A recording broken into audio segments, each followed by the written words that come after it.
Bon, alors pour analyser tout ça, pour en parler, je reçois un panel de journalistes. Catherine Lévesque, courriériste parlementaire au National Post, Joël Denis Bellavance, chef du bureau parlementaire de la presse, et Boris Proulx, courriériste parlementaire au quotidien Le Devoir. Alors, bonsoir à vous trois. Bonsoir, Catherine. Bonjour. Alors, quel est le message derrière la formation de ce cabinet, derrière ce nouveau cabinet, la taille du cabinet également? On veut sans doute s'éloigner du gouvernement Trudeau, évidemment, mais on ne veut pas faire trop de changements. C'est un peu la quadrature du cercle. On va commencer par vous, Joël Denis. Moi, je pense que j'irais jusqu'à dire que c'est un cabinet de guerre. Guerre, pourquoi? Parce que nous avons une guerre commerciale avec les Américains. M. Carney veut aussi se préparer à la guerre électorale qui s'en vient, une élection qui va déclencher d'ici une dizaine de jours. Et l'autre guerre, c'est la guerre contre l'héritage de Justin Trudeau. Pourquoi? Parce qu'il veut, évidemment, prendre ses distances de l'ère de l'époque de Justin Trudeau. Donc, guerre sur 3 fronts. Mais surtout, je pense que M. Carney a voulu imposer son imprimature, une nouvelle direction, un gouvernement plus petit, un cabinet plus petit, pardon, qui sera en mesure de prendre des décisions peut-être plus rapidement parce que les choses se bousculent à l'échelle internationale et qu'il faut y répondre de façon coordonnée, mais de façon assez plus rapide que ça a été le cas dans le passé pour un gouvernement qui a démontré que parfois la lenteur était sa marque de commerce. Oui, mais là, on n'a pas le luxe de la lenteur en ce moment parce que la campagne électorale, les élections s'en viennent. Oui, tout à fait. Comme Diane Leboutillier l'a bien rappelé, c'est un cabinet de transition. Donc, on ne sait pas combien de temps ces nouveaux ministres seront en poste, vraiment. Mais moi, j'ajouterais que, justement, comme Joël Denis l'a dit, c'est un régime minceur, ce qu'on a vu aujourd'hui. Il y a moins de postes, il y a des postes qui ont été éliminés complètement, mais aussi les gens se retrouvent avec plusieurs portfolios. Je pense à Mélanie Joly, par exemple. Le développement international se rajoute aux affaires étrangères.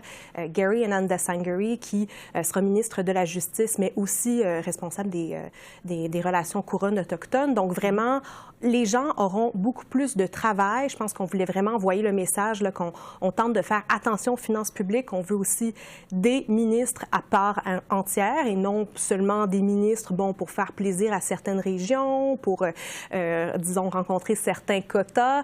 Alors, on remarquera qu'il y a peut-être un peu moins de femmes. On n'est pas tout à fait dans le 50-50. On n'est pas 50, on est prêt. On est dans la zone paritaire. Je pense que c'est important de le rappeler, mais on n'est pas tout à fait à 50-50. Donc, vraiment, oui, on voit plusieurs nouveaux visages, plutôt les mêmes visages, quelques nouveaux visages, mais je pense que vraiment, M. Carney a pris une direction complètement différente. On rebrasser les cartes. Oui. On va avoir l'occasion de parler de plusieurs gros noms, là, ceux qui ont perdu, ceux qui ont gagné, etc. J'aimerais vous entendre sur autre chose. D'abord, commençons par vous. Boris, où est passé le ministère des langues officielles? Le ministère, c'était pas un ministère en tant que tel, mais le titre de ministre des langues officielles n'est plus. Ce n'est plus un portefeuille maintenant dans le cabinet. La question a été posée d'ailleurs à M. Carney, le nouveau premier ministre, et il a répondu que tout ça, en fait, devenait de la responsabilité de Stephen Guilbeault en tant que ministre de l'identité canadienne. Donc, sauf que le libellé comme tel, les langues officielles, est disparu. Est disparu, et on se trouve avec un ministre maintenant de la culture et de l'identité canadienne au pluriel. Donc, c'est un peu, je dirais pas mystérieux ce qu'il y a là-dedans, mais on sent que ça ratisse très large. Est-ce que c'est maladroit? Oui, peut-être un peu, parce que ça envoie quand même le message d'un cabinet qui se préoccupe moins des langues officielles. On veut passer le message qu'on se préoccupe de l'identité canadienne, mais qu'est-ce que ça veut dire? On a peut-être, vous et moi et tout le monde, une définition un peu différente. Mark Carney, là-dessus, d'ailleurs, dit que la nature faisait partie de l'identité canadienne, donc ça va vraiment aussi large que la protection des océans. Si à trop embrasser, à trop pétreindre, on mal embrasse, en fait... Qui trop embrasse, mal étreint. Voilà, donc peut-être... Vous y étiez presque. Merci de me reprendre. Donc, bref, avec quelque chose d'aussi large que l'identité canadienne, est-ce qu'on va être capable de guider vraiment toutes ces missions qui sont très diversifiées? Je ne sais pas. Bon, est-ce que c'est un bon coup, c'est un mauvais coup, Joël Denis? Je pense pas qu'il faut en faire un grand plat. Pourquoi? Parce que l'essentiel a été fait pour ce qui est de la réforme sur les langues officielles. C'est ça qui comptait pour les communautés à l'extérieur du Québec, les communautés francophones. Avoir un commissaire aux langues officielles qui a plus de dents, plus de mordants, capable d'aller devant les tribunaux pour forcer Air Canada, par exemple, à respecter la loi sur les langues officielles. Donc, le gros du travail a été fait. Que ce soit dans le titre du ministre ou pas, je ne crois pas que ça fait disparaître les langues officielles et l'obligation du gouvernement de respecter les langues officielles. C'est déjà dans la loi, dans la Constitution, donc ça ne m'inquiète pas outre mesure. Et M. Guilbeault, je pense qu'on ne peut pas lui reprocher d'être contre les langues officielles. Il vient du Québec et la culture québécoise est quand même importante pour lui. Et c'est aussi le lieutenant du Québec pour le premier ministre. Donc, je ne verrais pas de sombre complot pour affaiblir les langues officielles au pays parce que ça n'existe pas dans le titre officiel du ministre comme tel.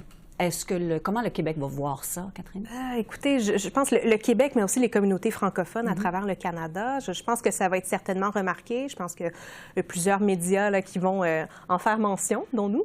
Mais voilà, je pense que ça s'inscrit là, dans un contexte plus large où vraiment, en fait, il y a certaines communautés qui ne sont tout simplement pas représentées au cabinet. On pensera à Marcy Inn, qui était ministre des Femmes et de l'égalité des genres. Et ça, c'est aussi un titre là, qui a été complètement éliminé. Donc, vraiment, tout ce qui est inclusion, diversité, on oublie, mais pour ce qui est des langues officielles, ça m'a un petit peu étonné. Je vous ramène dans le passé. Il y a eu une ministre des langues qui était responsable du patrimoine dans le passé dans le gouvernement Harper, elle s'appelait Bev Oda. Elle ne parlait pas un traître mot de français et la question des langues officielles faisait partie de son ministère, mais c'était enfoui dans le ministère du patrimoine.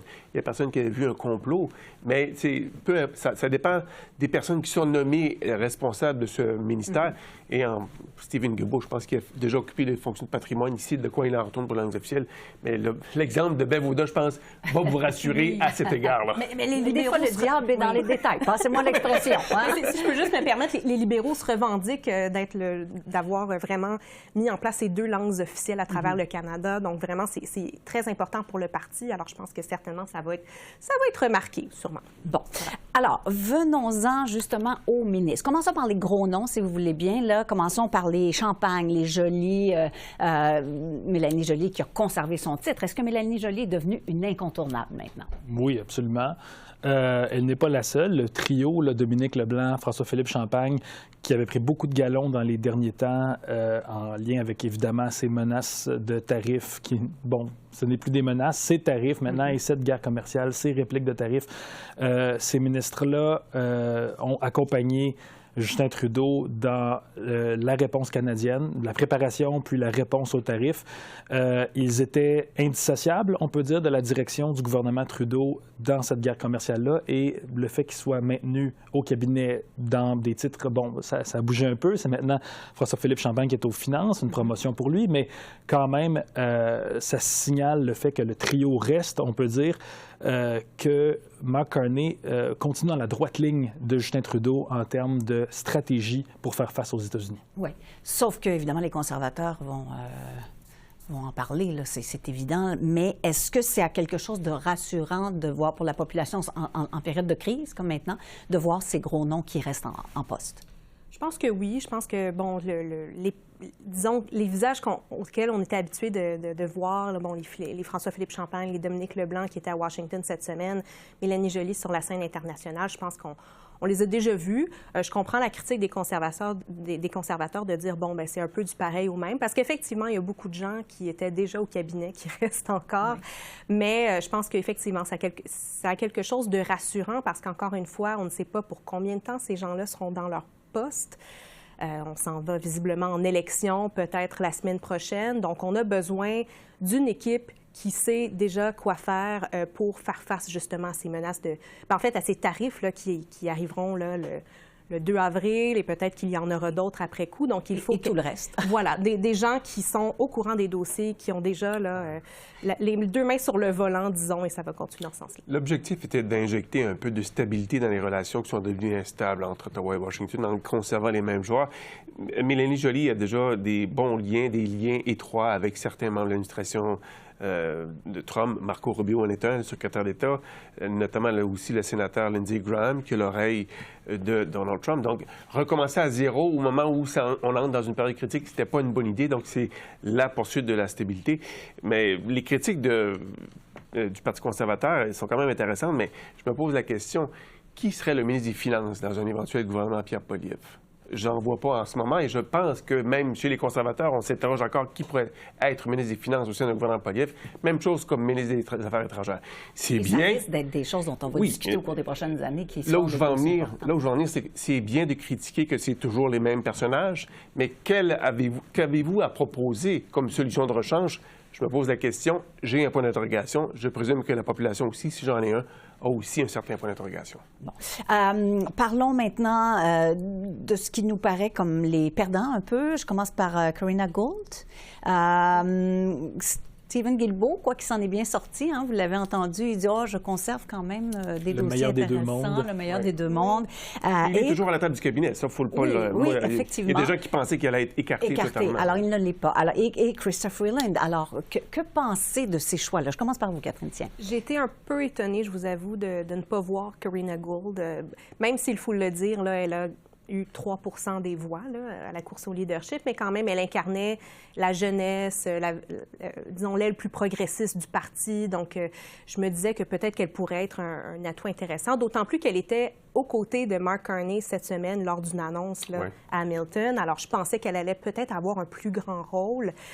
Pour ce qui est de Chrystia Freeland, qui a occupé les plus gros portefeuilles au gouvernement, c'est sûr que c'est... Bon, elle revient au cabinet, mais je trouve que c'est un prix de consolation. Est-ce que c'est étonnant qu'elle ait accepté ça? Je pense qu'elle n'avait pas le choix. C'était ça ou c'était rien d'autre, parce que les autres postes, les autres postulés avaient été déjà offerts à des joueurs importants. Mais pour Mme Freeland, je pense qu'elle va avoir encore son mot à dire à la table du cabinet.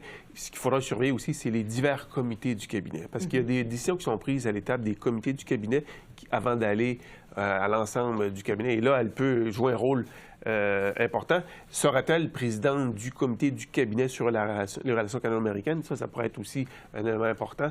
Mais je pense que c'est un peu une façon de faire la paix. Mais je suis d'accord avec Catherine. Je suis étonné de ne pas voir Karina Gould parce qu'elle représente l'avenir du Parti libéral. Elle a fait bonne figure. Elle a séduit beaucoup de membership. Elle est jeune. Et elle est jeune, à 37 ans. Et elle a démontré ce qu'elle a dans le ventre. Je pense que c'était peut-être s'il y a une erreur que j'ai à mentionner de ce cabinet, c'est de ne pas avoir donné un poste à Karina Gould. Boris, est-ce que c'était une erreur? Sur Karina Gould, écoutez, il fallait couper quelque part. Hein? Donc, il y avait beaucoup de ministres qui voulaient un poste. Ils étaient nombreux à avoir appuyé Mark Carney dans la course à la chefferie, donc choisir, c'est renoncer. J'ai l'impression qu'il fallait que le couteau tombe quelque part. Moi, mon point d'interrogation, c'est sur les ministres de l'Est du Québec qui ont été dégommés aussi. Jean-Yves Duclos, bon ministre de la région de Québec, Diane Leboutillier du côté de la Gaspésie. Si on met ça dans le calcul aussi, bien, il y a Pascal Saint-Onge qui ne se représente pas en Estrie. Donc, le chef du Bloc québécois, Yves-François Blanchet, soulignait qu'il n'y a plus de ministre de l'Est du Québec, région de Québec et tout l'Est du Québec. C'est assez particulier, sachant que le Parti libéral du Canada a besoin du Québec s'il veut faire une majorité. Donc, qu'en est-il de la voix des régions? Bon, il va avoir à répondre de ça au moment des élections. Alors, merci à vous trois. Merci pour vos réponses. Merci, Catherine. Merci.